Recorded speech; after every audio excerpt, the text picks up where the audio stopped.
Hi, boys and girls. It's story time with Miss Melanie. Today we're going to read the book Caps for Sale, a tale of a peddler, some monkeys, and their monkey business.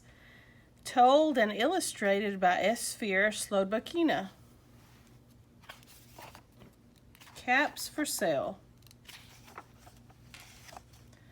Once upon a time, there was a peddler who sold caps, but he was not like an ordinary peddler, carrying his wares on his back. He carried them on top of his head.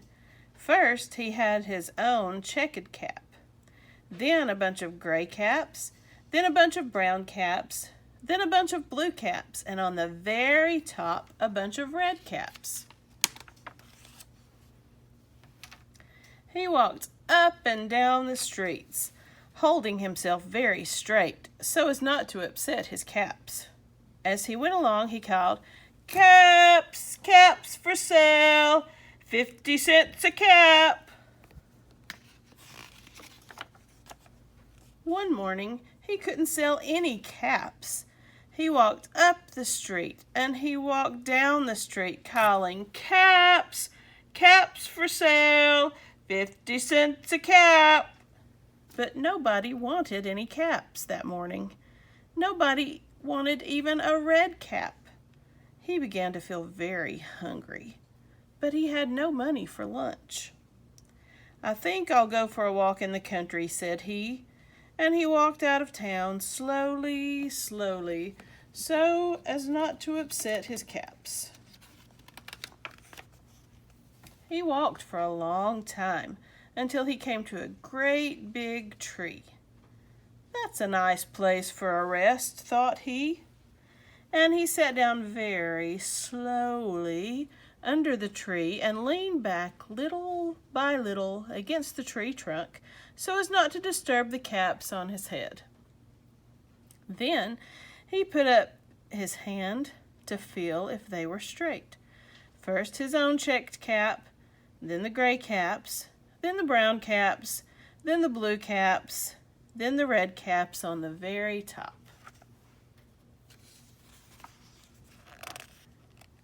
They were all there, so he went to sleep. He slept for a long time. When he woke up, he was refreshed and rested.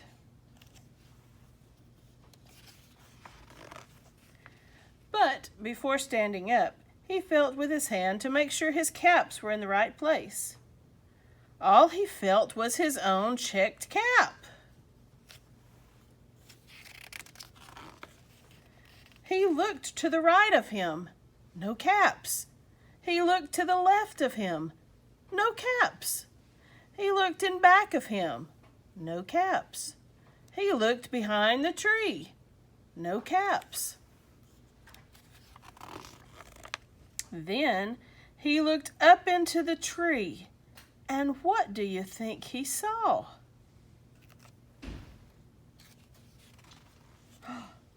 On every branch sat a monkey. On every monkey was a gray, or a brown, or a blue, or a red cap. The peddler looked at the monkeys. The monkeys looked at the peddler. He didn't know what to do. Finally, he spoke to them. "You monkeys, you," he said, shaking a finger at them, "you give me back my caps." But the monkeys only shook their fingers back at him and said, "Zit, zit, zit."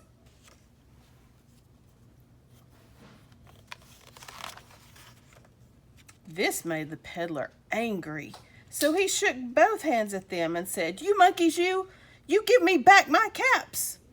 But the monkeys only shook both their hands back at him and said, "Sit, sit, sit."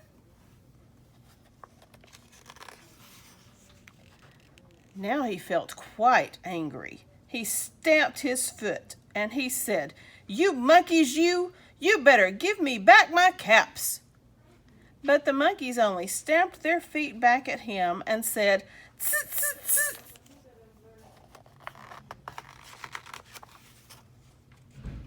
By this time, the peddler was really very, very angry.